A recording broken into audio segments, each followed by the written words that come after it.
देहरादून से बड़ी खबर। चारधाम यात्रा के लिए बजट पारित। बीकेटीसी ने यात्रा का बजट किया पारित। यात्रा और सुविधा के लिए करीबन 116.24 करोड़ रुपए का बजट पारित हुआ है। बद्रीनाथ धाम के लिए प्रस्तावित आय 54,44,601, केदारनाथ के लिए 62,24,32,425 का बजट।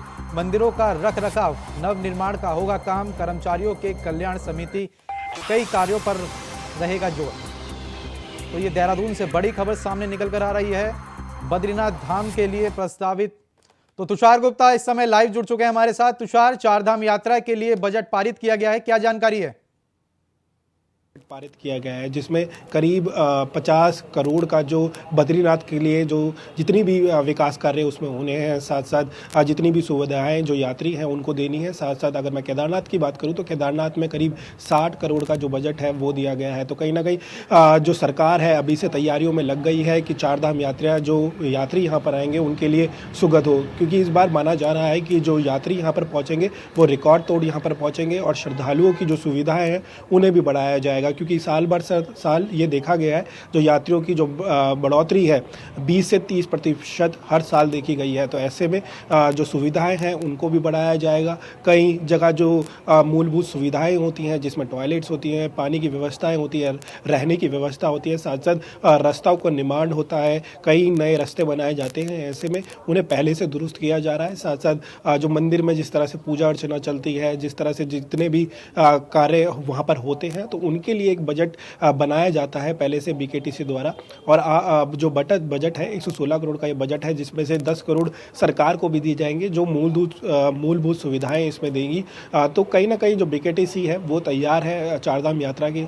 मई के दूसरे हफ्ते से जो चारधाम यात्रा है वो शुरू हो जाएगी और ऐसे में जो यात्री हैं वो अभी से तैयारी शुरू कर दी है। कई लोग अभी से बुकिंग कर रहे हैं। तो ऐसे में जो सरकार है और बीकेटीसी है उन्होंने तैयारी अपने स्तर पर शुरू कर दी है। जी तुषार, करीबन 116 करोड़ से अधिक का ये बजट पास हुआ है, क्या खास है इसमें?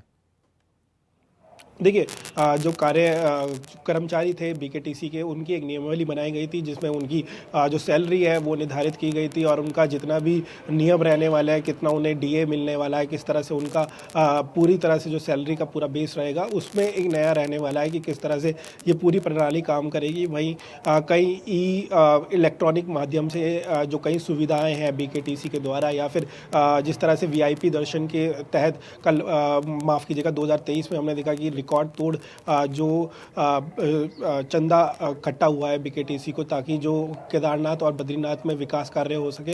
तो ऐसे में ई-कॉमर्स से अत्यधिक जोड़ने की कोशिश की जाएगी। जो सुविधाएं ई-कॉमर्स के माध्यम से अत्यधिक दी जाएगी। रजिस्ट्रेशन जल्द शुरू हो जाएगा। अप्रैल महीने से माना जा रहा है कि जो रजिस्ट्रेशन है चारधाम का वो शुरू हो जाएगा। तो तैयारियाँ अपने स्तर पर बीकेटीसी कर रहा है कि किस तरह जो सुविधाएँ रहने वाली है यात्रियों के लिए, क्योंकि चारधाम अगर मैं मानूँ तो सभी देशवासियों के लिए एक तीर्थ यात्रा रहती है और सब इसे हिंदू धर्म में माने तो इसे एक कहा जाता है कि एक तीर्थ की अपने एक जीवन के लिए एक महत्वपूर्ण कड़ी के तौर पर मानते हैं। और ऐसे में जब लोग इसकी यात्रा करते हैं तो कहीं ना कहीं जो सुविधाएं हैं वो सरकार द्वारा दी जाती है। तो ऐसे में सरकार द्वारा ये प्राथमिकता रखी जा रही है कि जो मूलभूत सुविधाएं हैं और कोई भी परेशानी यात्री को ना उठानी पड़े 2024 में। जी तुषार, लोगों के लिए क्या खास सुविधाएं देखने को मिलेंगी इस बजट में?